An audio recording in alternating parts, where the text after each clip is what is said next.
Nós já temos o pré-candidato ao governo de São Paulo e ex-ministro Fernando Haddad aqui no nosso estúdio para a gente conversar. Seja bem-vindo, pode entrar, pode sentar, o espaço é todo seu. Bem, tudo bom? Seja muito bem-vindo, que bom te receber aqui hoje, bom dia. Tudo bem, William? Bom dia. Eu vou até aproveitar para lembrar da enquete que a gente tem no nosso chat, vamos lá dar uma olhada nela então. A pergunta que a gente fez é: a eleição de São Paulo já está resolvida?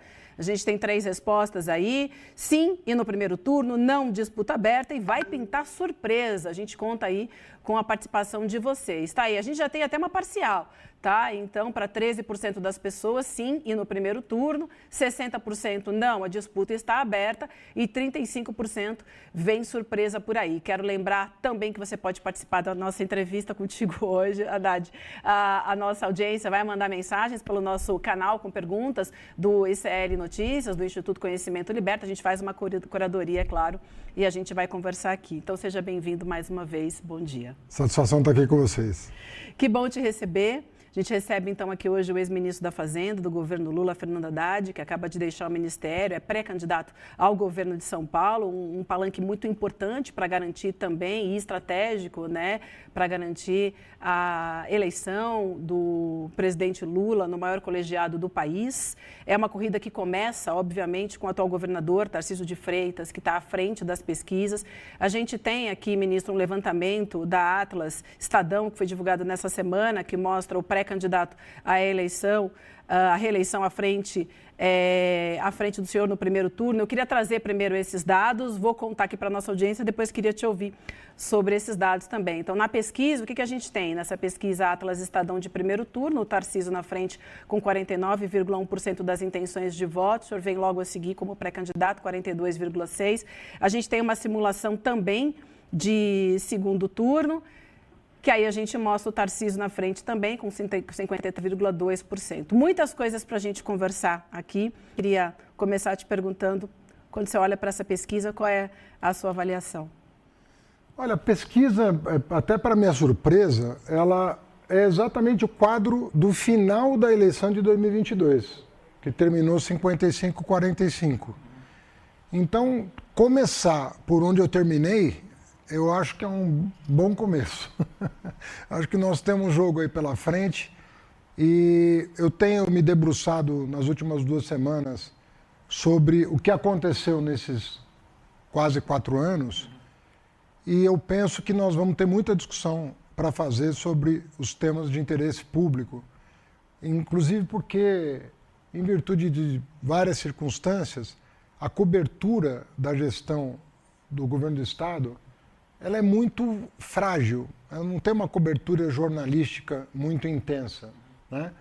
E eu penso que nós vamos poder cumprir nessa campanha esse papel de poder escrutinar a gestão do Tarcísio, poder discutir de alto nível, na minha opinião, os indicadores de educação, de segurança, investimento, finanças, e eu penso que nós vamos ter nós vamos surpreender o eleitorado paulista com dados aos quais ele ainda não teve acesso e que podem preocupar o eleitor paulista sobre o futuro do Estado de São Paulo. Importantíssimo esse ponto que o senhor traz para a gente vai falar mais sobre isso aqui ao longo dessa entrevista. A gente vai fazer uma rodada, tem audiência, tem o estúdio, vamos lá para a gente ouvir o Demori também, começando com ele então. Demori. Fernando, bom dia. Aproveitar que agora o Haddad não é mais ministro, inclusive veio a paisana hoje no ICL, né, Fernando? Fazia tempo que eu não vi o Fernando sem terno. Estava com saudades do Fernando professor, aliás, né? Haddad, obrigado pela entrevista de hoje. Quero te perguntar uma pergunta muito objetiva, depois emendar uma outra na sequência. Primeiro, eu sei que agora o momento não dá para se dizer candidato, né? Se usa esse termo pré-candidato. E ainda a chancela, vai ter assinatura, indicação do partido e tal. Mas, para a gente ter clareza aqui, o Fernando Haddad, a pessoa Fernando Haddad, você se candidatará, se depender da sua vontade, ao governo de São Paulo. Isso temos como certo, né, Haddad? Sou pré-candidato ao governo de São Paulo, exatamente. Perfeito.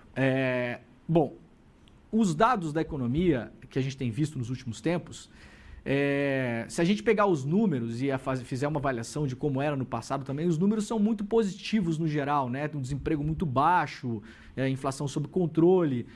Você pegou uma bomba aí no começo do governo, que eram aqueles precatórios, né? Teve que negociar aquilo tudo. Não foram anos fáceis, a gente acompanhou isso aqui durante muito tempo. Parece que hoje, eu não sei se é fator de rede social, como é que funciona isso, queria até ouvir a sua avaliação. Os números descolam muito do sentimento da população às vezes, né, Haddad? A população tem um sentimento, se você perguntar para as pessoas se elas acham que tem muito desemprego no Brasil, talvez boa parte vai dizer que está no nível altíssimo de desemprego, contrariando os dados que, na verdade, mostram que está muito baixo. Queria entender se você tem essa percepção também e por que é que isso se dá, esse descolamento, muitas vezes, da opinião das pessoas, de parte da população, dos dados oficiais. Olha, Demore, vamos primeiro esclarecer o que aconteceu nesses 3 anos, porque a gente precisa desse diagnóstico para saber o que está acontecendo na cabeça das pessoas, né? O Bolsonaro, ele vinha fazendo um ajuste fiscal em cima dos mais pobres. Como? Sem reajustar o salário mínimo e sem reajustar a tabela do imposto de renda. Então, estava acontecendo um ajuste fiscal, mas isso estava acontecendo na base da pirâmide social. E qual era a consequência? A consequência disso era baixo crescimento, porque o poder aquisitivo das pessoas foi caindo abruptamente ao longo de 7 anos, porque essa política neoliberal começou no governo Temer e se estendeu para o governo Bolsonaro. Esse ajuste fiscal estava acontecendo dessa maneira que eu estou dizendo. Mas no último ano bateu um desespero por causa das pesquisas. E aí eles resolveram abrir os cofres e estourar o orçamento de 2023, primeiro ano do governo seguinte. Então eles deram um reajuste não previsto no orçamento do Bolsa Família, baixaram o preço dos combustíveis às custas do ICMS dos governadores e deram um calote nos precatórios. Isso tudo aconteceu em 2022 e a bomba estourou no colo do presidente Lula. Então, quando nós entramos, nós estávamos com um déficit fiscal de volta no patamar de 2% do PIB, que foi o déficit fiscal médio do período todo Temer-Bolsonaro, com exceção dos últimos anos em que houve o ajuste fiscal que eu relatei, em cima dos trabalhadores, tanto do ponto de vista da tabela do IR, quanto do ponto de vista do não reajuste real do salário mínimo. Como nós fizemos? Primeiro nós pagamos o calote. Nós tivemos que pagar o calote aos governadores e aos precatórios no primeiro ano de governo, deu coisa de 120 bilhões de reais de calote que nós tivemos que pagar no primeiro ano. Mas daí nós passamos a fazer um ajuste fiscal, não mais em cima dos pobres, que passaram a ter reajuste real do salário mínimo, e a tabela do imposto de renda, que atingiu a isenção, a faixa de isenção foi para R$5.000. Hoje quem ganha R$5.000, não importa se seletista, autônomo, o que quer que seja, não paga imposto de renda. Nós estamos falando de mais de 70% da população que deixou de pagar imposto de renda esse ano. E como foi feito o ajuste? Cortando o gasto tributário. O que é o gasto tributário? São aqueles benefícios fiscais que, uma vez colocados no orçamento, nunca mais saíam, sabe? Ficava lá no orçamento. Os amigos do rei, os lobbies, os grupos de interesse. Eu divulguei 100% desses benefícios fiscais na internet, CNPJ por CNPJ, e comecei a cortar esses benefícios fiscais que não faziam mais sentido, mantendo os que faziam sentido, sobretudo voltados para a agricultura e para a indústria. Mas aqueles outros que não faziam sentido, nós fomos cortando. Entregamos as contas muito melhor do que recebemos, muito melhor, e os indicadores. Inflação a menor da história em 4 anos, desemprego o menor da série histórica, dobramos a taxa média de crescimento, o melhor salário real médio da história e a maior massa salarial da história. E isso não adianta contestar, porque senão vira aquela coisa da terra plana, da vacina que produz doença e não cura, essas coisas que a gente fica ouvindo falar. Agora, o que eu queria te dizer é o seguinte, o nível de desinformação nas redes sociais, que é por onde as pessoas hoje se informam, é gritante. Se você visitar as redes sociais, hoje, você vai ver uma enxurrada de desinformação. Não é sobre economia, é sobre tudo. É sobre a vida das pessoas, é sobre a ética das pessoas, é sobre a economia, é sobre investimento. Então, hoje, a guerra de narrativa de patamar para pior. E não é um fenômeno brasileiro. É um fenômeno mundial, sobretudo no Ocidente, onde as redes sociais são absolutamente livres. Onde não é livre, no Oriente, nem toda rede social é livre para dizer o que quer. Então, e às vezes os governos não são democráticos também. Aí você tem uma outra realidade, governos mais autoritários e rede social controlada. Aqui não. Aqui você está numa democracia, ninguém quer calar ninguém, as pessoas têm o direito de dizer, mas ao mesmo tempo isso vem trazendo uma degradação do ambiente social muito grande pela desinformação. Eu estou aqui no ICL porque é uma forma de eu me comunicar informando. Todo mundo que está nos assistindo pode lá colocar, o Haddad não está falando a verdade sobre isso. E aí você cria um contraditório que estabelece a verdade. Porque para nós, o debate sempre vai interessar, desde que a resultante seja a verdade. E a pessoa aí, o cidadão, vai poder votar em A, B ou C com base num dado. Então, se amanhã ficar demonstrado que os indicadores econômicos pioraram, o cara vota na oposição. Agora, não é o que está acontecendo no governo do presidente Lula, e nós vamos fazer um debate aqui em São Paulo para perguntar para o eleitor se ele está a par do que está acontecendo com a saúde pública, com a educação, com a Sabesp privatizada, com a segurança pública, com os pedágios. Vamos fazer um debate. Porque o bom da democracia é quando você tem uma arena em que você faz o debate franco, de alto nível, e deixa ao eleitor, né, a prerrogativa de escolher o seu destino. Aí que está tudo bem. Todo mundo ganha. Até quem perde a eleição ganha. Porque teve a possibilidade de se apresentar e de fazer propostas de acordo com a sua consciência. Ministro, Fernando, eu vou passar para o César que ele quer fazer a pergunta, mas só para não perder de vista, daqui a pouco a gente vai trazer mais esse tema, mas nós também aqui no ICL fomos os primeiros a trazer as páginas de fofoca sendo usadas e patrocinadas por bets também, para fazer exatamente isso que o senhor traz aqui para a gente. O senhor foi uma das vítimas, então a gente está separando inclusive um desses prints para trazer daqui a pouquinho, é só para não perder aqui do radar, que é importante a gente falar sobre isso. Quando estiver pronto, eu aviso aqui, mas passando a bola agora para o meu colega aqui, o César. Haddad, eu quero, primeiro, prazer te ter no estúdio, obrigado pela tua presença no N1. Eu quero trazer o debate para a nossa dimensão da disputa do Estado aqui de São Paulo, né? Me parece que uma das questões centrais da equação é o antipetismo, que é muito forte no interior do Estado, porque a gente sabe que na capital você tem muita força, foi prefeito, inclusive, da capital, e tem muito capital político por aqui. O interior já é uma disputa mais difícil porque tem um antipetismo muito forte. Eu queria te perguntar como é que você pretende trabalhar essa questão para, de fato, superar o Tarcísio de Freitas na disputa.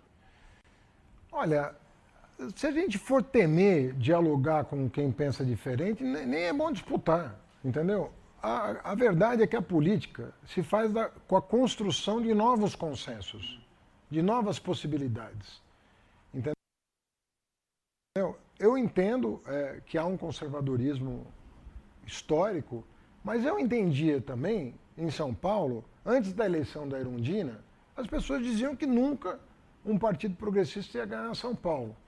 E assim, muito francamente, as melhores administrações de São Paulo foram as administrações progressistas, que deixaram um legado, deixaram as finanças em ordem, deixaram uma visão de futuro para a cidade. Pega a minha administração, o plano diretor, as obras que foram licitadas no meu tempo, se você pegar o grau de investimento que o São Paulo obteve, foi a primeira vez, foi na minha gestão, a renegociação da dívida da cidade, foi na minha gestão, tudo isso aconteceu e São Paulo já teve 3 administrações progressistas, né?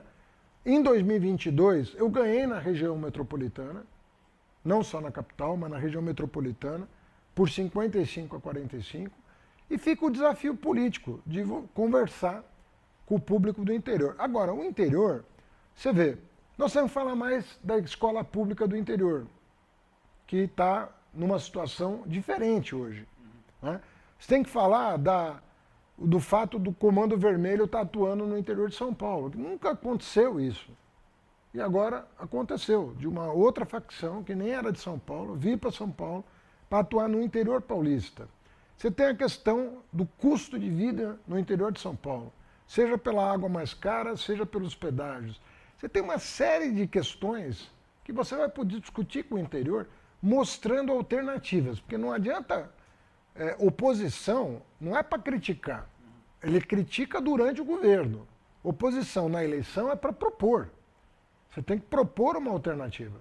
E nós, no campo da segurança, no campo da infraestrutura, no campo da educação, teremos propostas alternativas ao que está aí. Escola cívico-militar, que está degradando a escola pública, desprestigiando o magistério, metendo os pés pelas mãos. Nós temos que colocar ordem no Estado e sinalizar para a modernidade. Nós estamos perdendo várias oportunidades de investimento em São Paulo em relação às novas tecnologias. Isso tem que estar associado a uma política pública, tanto na saúde quanto na educação e na segurança. Como é que você vai utilizar a inteligência artificial? Como é que nós vamos utilizar o processamento de dados? Tem todo um caminho pela frente que eu penso que, como eu acho que o governador estava com a cabeça em Brasília, eu não falo isso por mal. Ele veio para São Paulo um pouco arrastado. Ele queria ser senador por Goiás. Aí o Bolsonaro inventou essa candidatura, já colocando ele como uma possibilidade para o governo federal. Aí a pessoa não cria vínculo, entendeu? E quando você não cria vínculo, você não faz o trabalho. Você está sentado numa cadeira, mas a tua cabeça não está ali. A tua cabeça está em outro lugar. Centrão, será que o Centrão vai me apoiar? Será que o Ciro Nogueira vai me apoiar? Será que o Rueda vai me apoiar? Será? Você começa a desfocar do teu trabalho. Entendeu? E aí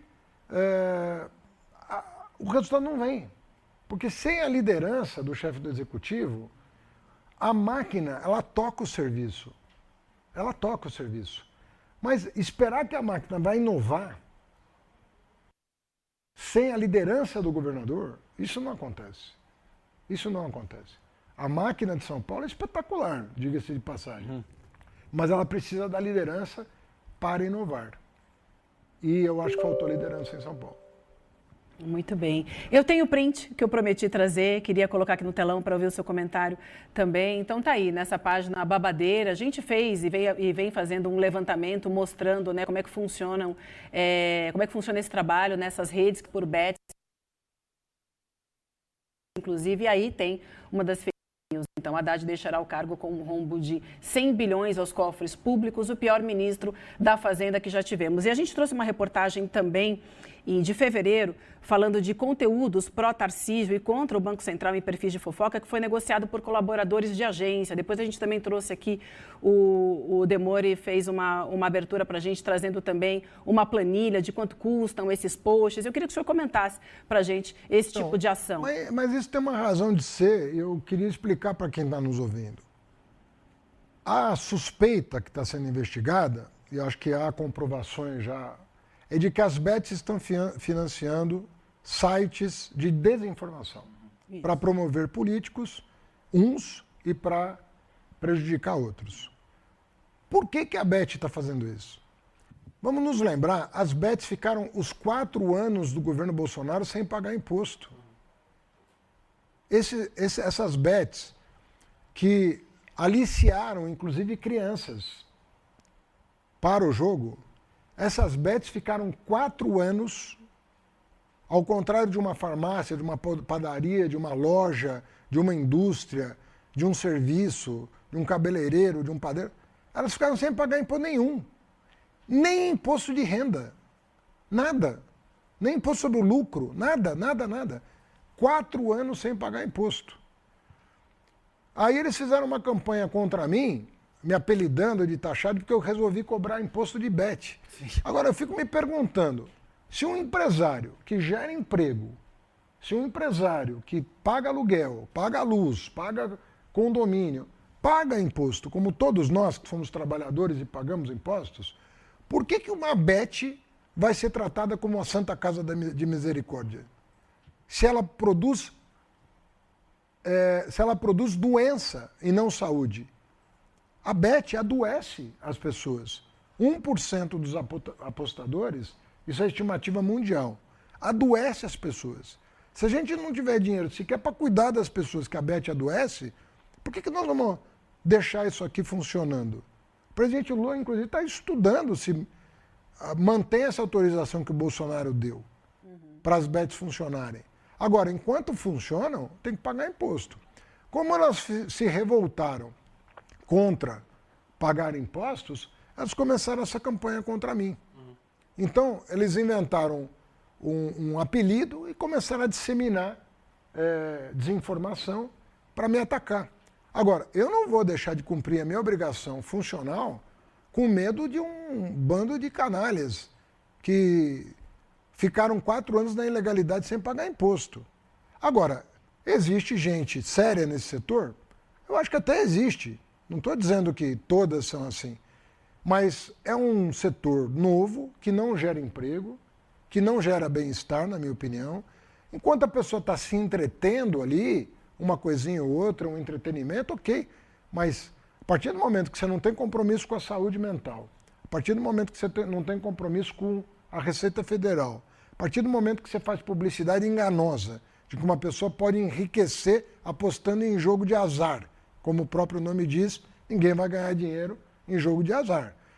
A partir do momento que essas pessoas agem dessa maneira e financiam site de fofoca, eu tenho todas as razões do mundo para não sentir nenhuma simpatia por esse setor. Entendeu? Bom dia, ministro. É um prazer receber você aqui no estúdio. Eu queria aproveitar para ligar esse tema que a gente estava falando, porque são notícias falsas. Talvez o senhor tenha sido a primeira vítima conhecida desse esquema de fake news lá atrás, em 2011, com o kit de combate à homofobia, que acabou virando o kit gay nas mãos do Jair Bolsonaro em 2011. E 15 anos depois, o senhor é vítima de outra fake news, o seu ministério, a taxação do Pix. Eu queria saber como é que o senhor tem visto esses movimentos crescentes de ataques com notícias falsas, com desinformação, e como é que o senhor está se preparando para a disputa desse ano e como é que o PT está se preparando para isso também? A extrema-direita nasceu das redes sociais. Nasceu. Por quê? Porque como não há controle nenhum, é diferente de uma emissora, numa concessão de rádio e TV. Começa a ter ação judicial, começa a ter uma série de coisas. Então, uma concessionária de um serviço de radiodifusão tem determinadas obrigações contratuais que ela é obrigada a observar. Nas redes sociais não existe isso. Então, qual é? Aí fica censurar. Mas como preservar a integridade moral de uma pessoa que está sendo atacada por meio de calúnia, difamação? Como é que você faz isso? Então, hoje, a gente está começando a saber lidar melhor com isso.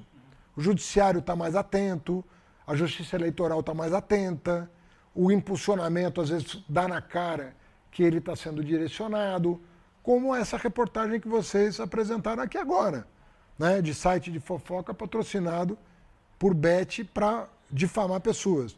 Então, isso vai mudar, mas não vai mudar na velocidade que nós gostaríamos. Hoje, nós estamos numa situação melhor do que nós estávamos em 22. 22, o presidente Lula só ganhou porque nós não estávamos na situação de 2018. Então, em 2018, foi o Vale Tudo que vocês conhecem, né? Um Vale Tudo total.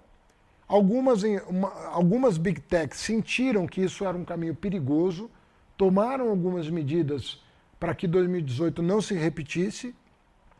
Em 2022 foi possível uma campanha mais ou menos equilibrada, mas a extrema-direita, desde que perdeu, voltou com carga total nas redes sociais. Então nós temos que, primeiro, acender a militância.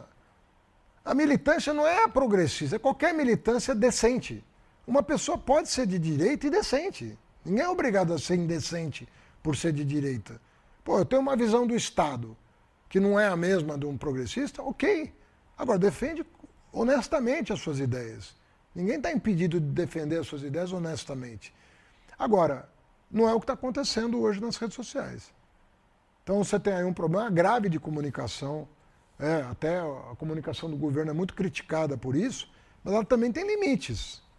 Tá certo que a gente pode melhorar a comunicação, mas precisa reconhecer os limites da comunicação governamental no combate à desinformação. Porque é muito precário o combate à desinformação. A mentira, ela alastra numa velocidade. Você citou o caso do Pix, aquela medida da Receita Federal era para combater o crime organizado. A Receita Federal desbaratou o esquema da REAG, ajudou a desbaratar o master que estava pendurado na REAG, desbaratou a máfia dos combustíveis, tudo por meio de inteligência. Não disparou um tiro, não fez uma operação, não precisou de um fuzil, nada. Desbaratou com inteligência artificial, inclusive. Desbaratou 3 esquemas de corrupção no Brasil. Eu aqui na Prefeitura de São Paulo não tinha inteligência artificial. E nós desbaratamos a máfia do ISS, a máfia do túnel Roberto Marinho, a máfia da Feira da Madrugada. Tudo isso aí, a máfia da inspeção veicular, a gente desbaratou. Quer dizer, é possível você desbaratar também essas máfias que atuam nas redes sociais. Entendeu? Porque a gente que não tem compromisso com a verdade, não tem compromisso com o debate público. Agora, é um desafio que está colocado. Eu acredito, bem sinceramente, que nós evoluímos. Nós não estamos na situação de 2018. Você pegar de 2018 para cá, houve uma evolução no combate a esse tipo de prática. Mas nós estamos longe do ideal, porque ainda escapa muita coisa. Demore, passando para você a próxima pergunta, por favor.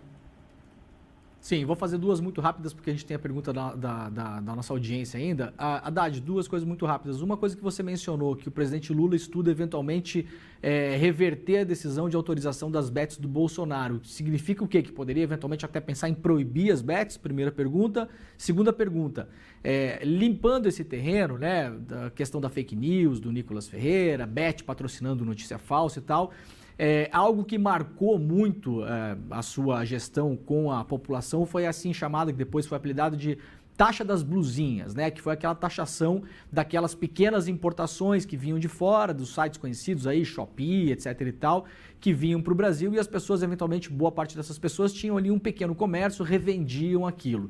Eu queria perguntar, avaliando agora, olhando para trás, né, olhando para o passado, você acha que aquela decisão foi acertada, foi um erro, foi acertada fiscalmente, mas você pode avaliar que eventualmente foi até um erro de cálculo político ou teve um problema de comunicação, primeira coisa, e se isso estudo para reverter, para acabar com essa taxa das blusinhas? Olha, aí tem um problema grave de desinformação, gravíssimo, porque essa decisão não foi tomada pelo presidente da República. Essa decisão foi tomada pelos governadores, todos os governadores passaram a cobrar a taxa das blusinhas. Inclusive aqui de São Paulo, o Tarcísio de Freitas cobra a taxa das blusinhas e a direita não reclama dele. Então eu não entendo por que... Mas isso ficou marcado no seu nome, né, Fernando? Ficou marcado como você ter tomado essa decisão, né? Então, mas eu estou te esclarecendo que, em primeiro lugar, todos os governadores tomaram essa decisão no âmbito subnacional. Não é uma decisão federal. E a segunda decisão foi de 100% dos partidos do Congresso Nacional, que aprovaram por unanimidade uma cobrança mínima para combater o contrabando. Foi isso que foi decidido. Então foi 100% dos partidos no Congresso Nacional e 100% dos governadores. Isso não passou pela mesa do presidente Lula. Não passou.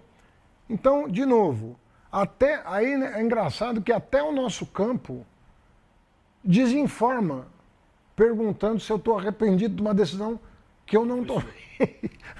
Importantíssimo esse esclarecimento. E assim, veja só, nenhum jornalista perguntou para um governador de direita, de extrema direita, se ele está arrependido de cobrar o ICMS sobre importação. E por que não perguntam para ele?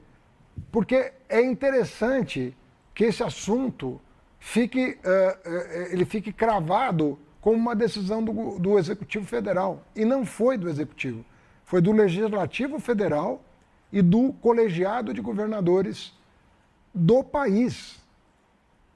Do país. Porque não precisava nem de lei para colocar um imposto de importação. Nem de lei, era uma portaria. E o presidente Lula não queria. Mas, diante da pressão do varejo brasileiro, o varejo brasileiro foi aos governadores, o velho da Havan, o cara da Riachuelo, todos os bolsonaristas que você conhece, que tem loja de varejo, foram nos governadores pedir a taxa das blusinhas. Os governadores concordaram com isso. O Tarcísio, o Zema, o Eduardo Leite, o Cláudio Castro, todo mundo que a extrema-direita adora, concordou em atender o varejo brasileiro, que é composto majoritariamente de empresários bolsonaristas, né? O velho da Havan teve um lucro extraordinário aí o ano passado, né, por conta dessas coisas. E foram no Congresso Nacional pedir para todos os partidos uma proteção contra o contrabando dessas empresas chinesas. E o Congresso, por unanimidade, a única coisa que foi aprovada por unanimidade no Congresso Nacional foi a isenção do imposto de renda até 5 mil e a tal da taxa das blusinhas. Unanimidade. Agora, para fazer jogo político, querem carimbar em alguém, no Lula, em mim, quem quer que seja. Mas o pai dessa história tem uns 150 pais e umas 150 mães, essa história toda, que foi uma defesa do varejo brasileiro. Você quer saber minha opinião? Estava muito descalibrada a concorrência. Quem paga aluguel, emprega gente, balconistas, tal, caixa, tal, estava sofrendo mesmo uma concorrência desleal. Então nem estou acusando o varejo brasileiro de não ter feito o que lhe cabia, que era defender uma concorrência leal. Então o varejo reagiu, fechando lojas no Brasil inteiro. As feiras do Nordeste estavam vazias. A feira de Caruaru estava sofrendo, várias feiras. Eu trabalhei no comércio durante 18 anos da minha vida. Eu trabalhei no comércio da 25 de março. Então eu sei do que eu estou falando. Então o varejo reagiu, a indústria reagiu, porque também a indústria começou a ser afetada. Foram para os governadores queridos aí da extrema-direita, todos concordaram. E os partidos, inclusive do Bolsonaro, o PL, também votou no Congresso Nacional a favor da medida. Então, seu Tarcísio, seu Zema, seu Cláudio Castro, seu PL, seu PR, Partido Republicano, todo mundo votou a favor da medida para proteger o varejo brasileiro. Agora, por que interessa a desinformação? Por razões eleitorais. É normal, é do jogo, mas é mentira. Não é que é mentira, é meia verdade. Porque a verdade toda eu estou contando aqui. E é a 10ª vez que eu conto isso. A 10ª vez que eu não vou ser contestado, porque eu não estou mentindo. Tudo isso é público, tudo isso foi objeto de matérias de jornal. E ninguém contesta e fica o dito pelo não dito. Essa que é a verdade, Demore. É uma pena que depois de 3 anos nós estamos discutindo um negócio de 3 anos atrás. E ninguém está informado até hoje sobre o que aconteceu no país. Sim. Haddad, eu quero te fazer uma pergunta, Vivi. Beth, o presidente, ele está meio... Eu não sei se ele vai tomar alguma decisão, porque também, eu não sei o que... Porque a maioria dos bolsonaristas são a favor das bets. São a favor das bets. E eu não sei se nós temos número para mudar a lei. Porque a lei é deles. E uma lei pior do que a atual, porque a lei deles não se cobrava imposto de bet. Então, eu não sei se os bolsonaristas no Congresso hoje seriam a favor de limitar, no mínimo, de limitar a ação das bets. Né? Porque eles são a favor. E eles liberaram bet para criança no tempo deles. Você com o CPF de uma pessoa de 15 anos, você conseguia apostar em bet. E hoje tudo isso está proibido. A aposta de criança está proibida, a aposta de beneficiário de programa social está proibida, a aposta de quem... A pessoa hoje pode se auto-excluir do ecossistema de bets por 1 ano, por 6 meses, tem um botão de auto-exclusão e uma vez acionado, a pessoa não tem como voltar atrás na decisão, aquele CPF fica bloqueado pelo tempo que ela decidiu. O Ministério da Saúde hoje está atuando, porque a gente sabe quem são os apostadores, quanto cada um perdeu. O Ministério da Saúde está atuando para tirar a pessoa da eventual dependência de jogo. Então mudou muito do Bolsonaro para cá. Mas eles estão reagindo, os bolsonaristas, porque eles têm, inclusive, sociedade com bet. São sócios, às vezes, de bet. Você queria acrescentar alguma coisa, Demore, ou posso seguir? Não, era só essa questão das bets e só para deixar claro para o ministro também que essa questão das blusinhas, veja como ela permeou, né, a taxa. Tem muita pergunta no chat falando da taxa das blusinhas. Então realmente mas permeou a sociedade. O mais maluco é que eu falo isso, que é a 10ª vez que eu falo. 10ª vez. Ninguém contesta e dali a pouco estão perguntando a mesma coisa para mim. Virou uma... Mas enfim, cara. Sabe quanto tempo as pessoas pararam de acreditar no kit gay e na mamadeira de piroca?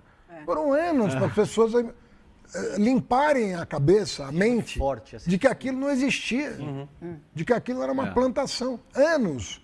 Você falava, mas e o kit gay? É a mamadeira. Vai distribuir mamadeira? Não vai distribuir mamadeira? Fala, mas do que você está falando, cara? Você está louco? E as pessoas acreditavam que aquilo existia.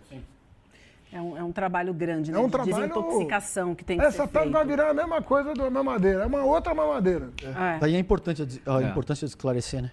Haddad, eu quero girar a pauta e falar de um tema que é muito caro para mim e para qualquer mulher que vive hoje no Brasil, principalmente no estado de São Paulo, que são esses índices absurdos de feminicídio. No ano passado, mais uma vez, o Brasil bateu recorde, quase 1.600 mulheres morreram vítimas de feminicídio. Quantas? Desculpa. Quase 1.600, 1.568 mulheres. São 4 mulheres morrendo por dia no Brasil, vítimas de feminicídio, e uma mulher morrendo em São Paulo a cada 25 horas. Enquanto a gente está conversando aqui hoje, 4 mulheres vão morrer vítimas de feminicídio, uma delas em São Paulo. São Paulo lidera esse ranking. É o estado onde mais mulheres morrem. É muito preocupante, a gente lançou uma campanha aqui chamada Nenhuma Mulher a Menos, a gente todos os dias vem trazendo esses casos. E a gente sabe que o governador Tarcísio, ele freou várias políticas públicas de proteção às mulheres, a gente tem alguns números assim, aqui a gente tem a queda no orçamento da Secretaria de Políticas Públicas em 54% para 2026, programas importantes que não saíram no papel, apenas 3% do orçamento previsto para a Delegacia da Mulher de 24 horas foi executado durante o governo Tarcísio. A gente já percebeu agora um movimento que ele está olhando mais para esse público porque é ano eleitoral. O senhor é um gestor público, o senhor é um educador, e sempre que a gente trata desse tema aqui, que a gente conversa com os especialistas, a gente fala da educação, da justiça e de políticas públicas. Então, sendo bem direta, porque esse tema é um tema que é muito importante para a gente, eu queria saber qual é o seu projeto para que eu, como mulher moradora de São Paulo, possa sair segura nas ruas e todas as mulheres que moram no estado de São Paulo também, de uma maneira bem prática. Como é que o senhor está olhando para isso e qual que é o seu projeto para que a gente se sinta mais segura e morra menos? Olha, se você pegar o último debate que eu fiz com o Tarcísio em 2022, a última pergunta que eu fiz para ele foi sobre violência contra a mulher. Porque já estava patente que nós tínhamos um problema crônico no estado de São Paulo, e ele não tinha falado desse assunto durante toda a campanha dele. E eu fiz questão de dizer, olha, uma das vulnerabilidades do seu programa de governo é que você não está olhando, não está com foco em aspectos da violência que merecem consideração. Existe uma violência geral no estado de São Paulo, sobretudo furto e roubo, é um negócio absurdo, mas há temas específicos que são de importância capital, como, por exemplo, a violência contra a mulher pelo seu parceiro, dentro de casa e assim por diante. E ele deu uma resposta genérica, absolutamente genérica, dizendo que ele ia resolver o problema, que ele tinha a solução. E estava patente para mim que não era verdade, que ele não tinha uma resposta para isso. Não cumpriu sequer o que ele prometeu. Ele não cumpriu sequer o que prometeu, e mesmo se ele tivesse cumprido, não teria resolvido, porque não tem uma ação articulada. Porque a violência contra a mulher, no caso do feminicídio, não estou falando da roubo de celular na rua, estou falando no caso de feminicídio, em geral, a pessoa que praticou o crime é da convivência da mulher. Em geral, regra geral, ela é uma pessoa que convive com aquela mulher. Então, o tipo de ação preventiva, ela é de outra natureza. Ela exige um tipo de conscientização que não foi alvo de nenhuma política pública no Estado. Nenhuma política pública no Estado. Então, se você não partir, não envolver a educação, não envolver essa discussão sobre a questão da mulher na sociedade brasileira, né, você não vai baixar esses indicadores. Não vai. Então, não tem havido ações dirigidas a uma conscientização do problema e como a pessoa que se sente ameaçada, vamos pegar esse caso pavoroso, né, da soldado que foi alvo de um tiro na cabeça e as evidências todas vão numa direção péssima, né, no sentido de que talvez ela tenha sido morta pelo seu companheiro. Essa pessoa durante dias ficou se comunicando com seus parentes e amigos, se dizendo ameaçada. E onde ela se sentia segurança, se ela se sentiu segura para compartilhar com uma amiga de que ela poderia terminar morta, por que ela não pensou em recorrer a uma autoridade competente para buscar uma medida protetiva? Porque ela nem ela, que é soldado, se sentiu segura de acionar os canais competentes. E ela era uma soldado, quer dizer, ela era uma pessoa da segurança pública. E o marido dela, o companheiro dela, era uma pessoa, um agente de segurança pública. Então, veja a situação. Sim, mas no seu governo... Então, se você não tiver canais... Como é que o senhor vai olhar para isso? Se você não fizer uma política e estabelecer canais competentes para a pessoa se comunicar, você não vai conseguir prevenir. Não vai, porque a pessoa mora com a outra. A pessoa namora com a outra. Ou é um ex-companheiro, é um ex-marido, é o atual marido. Você não é com polícia ostensiva na rua que você vai prevenir feminicídio. É um outro tipo de ação. Então você tem que ter pessoas especializadas em prevenção e fazer políticas públicas de prevenção. Quais são as políticas públicas de prevenção hoje no Estado de São Paulo? Você conhece? A mulher não conhece. A mulher paulista não está a par. Se existe, ela desconhece. E se ela desconhece, não tem prevenção. Não tem como agir, claro. Muito bem. Eu queria fazer agora algumas perguntas que a gente tem da nossa audiência também, muita gente fazendo perguntas aqui importantes. Essa é do Antônio Cícero e ele fala o seguinte: senhor Haddad, como governador, o senhor pretende diminuir os pedágios nas estradas de São Paulo? O senhor pretende acabar com a privatização de coisas públicas, como vem fazendo o atual governador Tarcísio? É o Antônio Cícero no nosso chat que ele faz essa pergunta. Olha, as privatizações, essas... Tem coisa que o Estado pode, não precisa estar envolvido. Mas quando você fala de transporte público, né, concessão de rodovias, água, concessão do serviço de água e esgotos, saneamento básico, você está falando de temas muito sensíveis,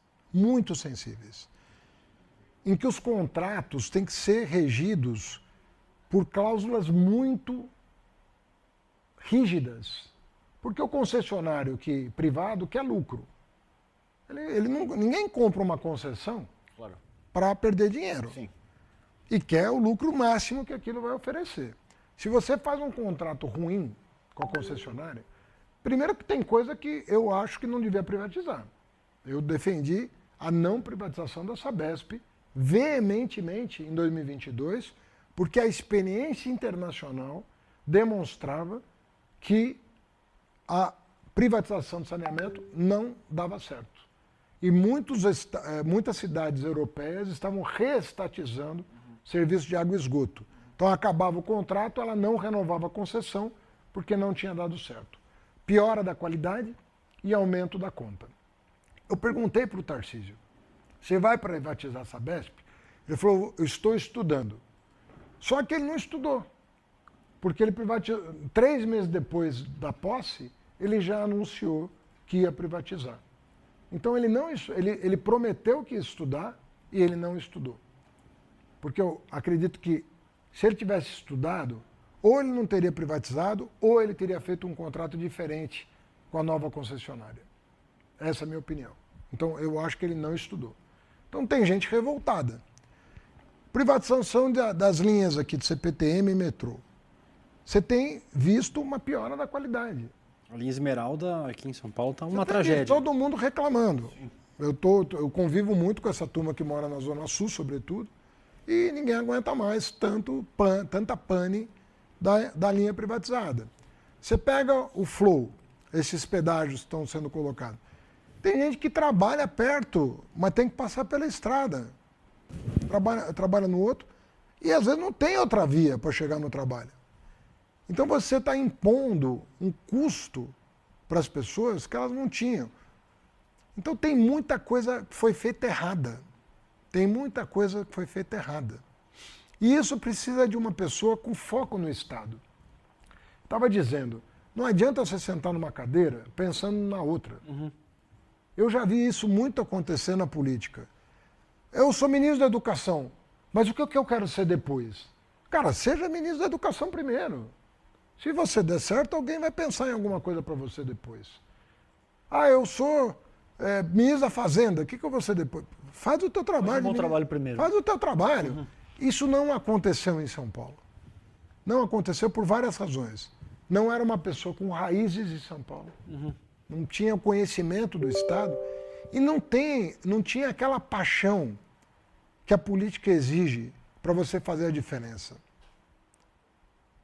Estava dado como certo que ele era o candidato e tudo mais. Então, o São Paulo virou uma passagem. Olha, eu tenho, como se fosse um pedágio que ele tem, um flow que ele se impôs. Né? Flow. Eu tenho 3 anos de flow e eu já saio daqui. Meu primeiro endereço foi o Palácio dos Bandeirantes, o meu último endereço vai ser o Palácio dos Bandeirantes também. Entendeu? Era o primeiro e o último endereço, era um flow de 3 anos. Era um pedágio. São Paulo virou um pedágio para o governador. Uma coisa custosa, que demorou a parar. E acabou resultando também numa coisa que deve ter deprimido, porque aquilo que era esperado, ele ser o candidato, não aconteceu. Pelo menos até aqui. Haddad, a gente já entrou no tempo que a gente combinou para a entrevista. Queria saber se você pode ficar mais um pouco com a gente. Queria fazer mais uma pergunta da audiência. Vamos fazer mais uma saideira aí. Vamos fazer mais duas? Pode? Duas Tem uma saideiras. importante da Débora Maganha aqui. Tá bom. Então eu vou trazer essa da audiência, né, que é da Leni Rodrigues, que ela pergunta o seguinte: como o seu governo pretende tratar do problema da escola cívico-militar no estado de São Paulo? Olha, eu fui ministro da Educação 7 anos. Se eu for listar aqui as entregas do governo Lula na educação, dobrar o número de vagas nas universidades federais, reservar 50% delas para alunos de escola pública, criar 38 institutos federais com hoje 800 unidades no país, muitas em São Paulo. Você vê, na educação profissional, o Estado parou de investir em educação profissional.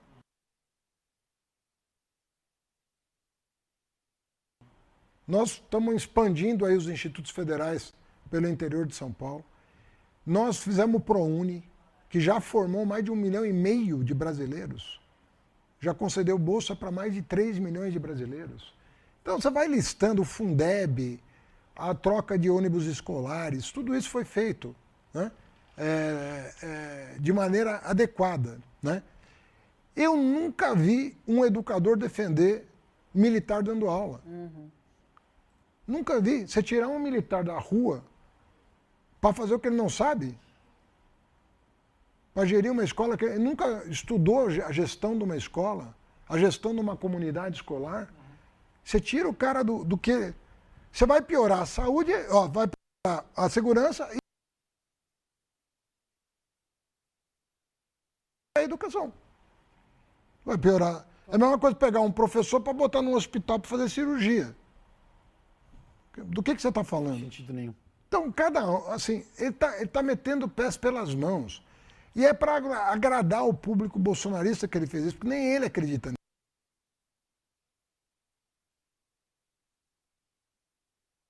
nisso.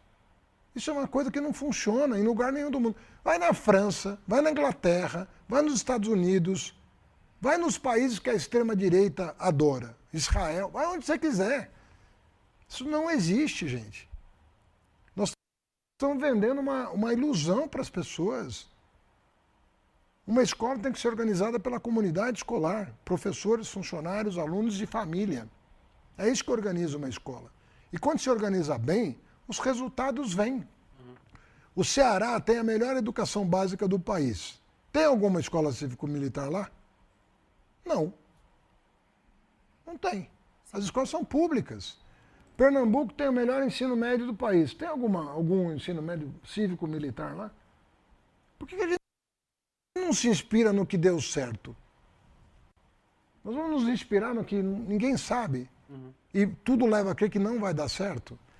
Então, são coisas... sabe essa espuma que se cria para dizer que tem um projeto? Sim.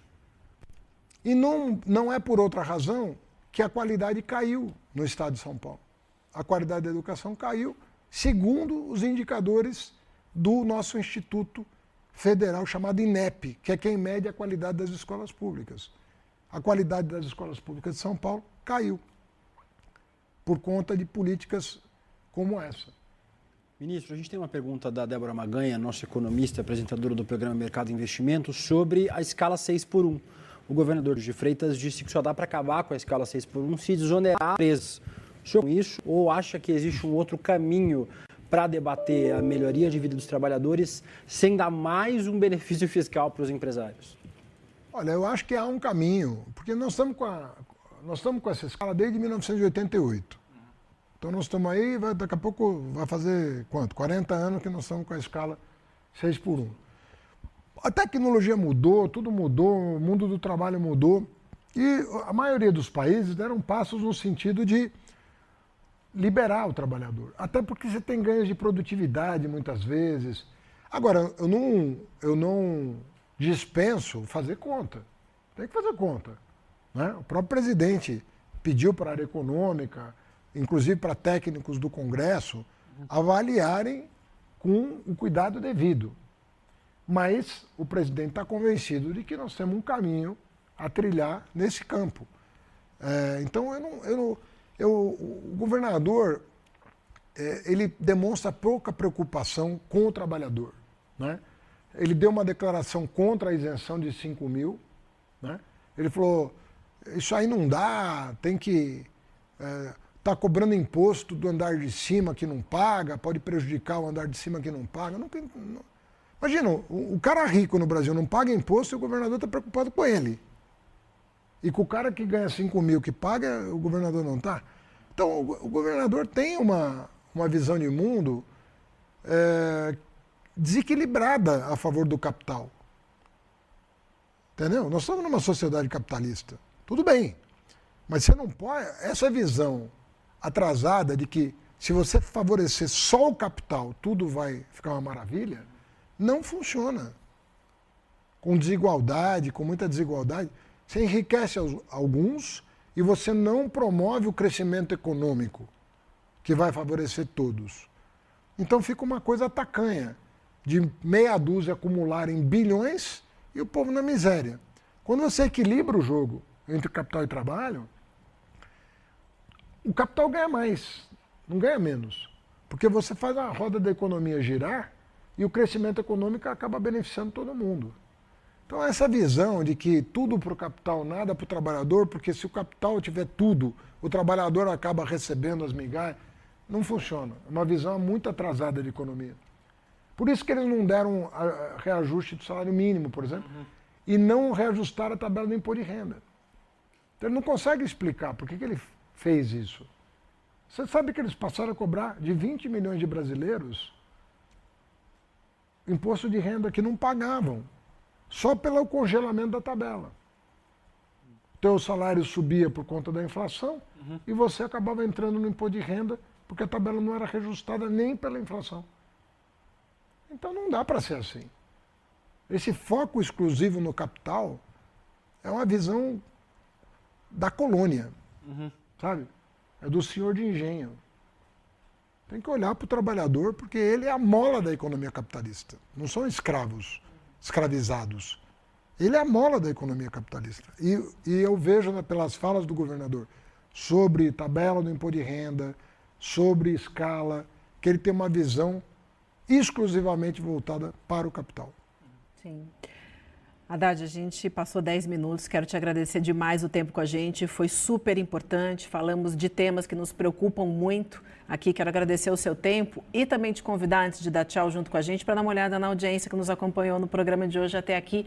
Vamos dar uma olhada, a gente chama assim de chama o líder aqui, então o líder, são mais de 32 mil pessoas, quase 33 mil pessoas assistindo o programa junto com a gente agora, mais de 30 mil aparelhos conectados no YouTube, são 5 emissoras de TV, 20 rádios no Rio Grande do Sul, à Bahia, muita gente junto com a gente hoje, já agradecendo aqui ao chat também, que teve a oportunidade de fazer perguntas para o Haddad. Obrigada a você aí de casa.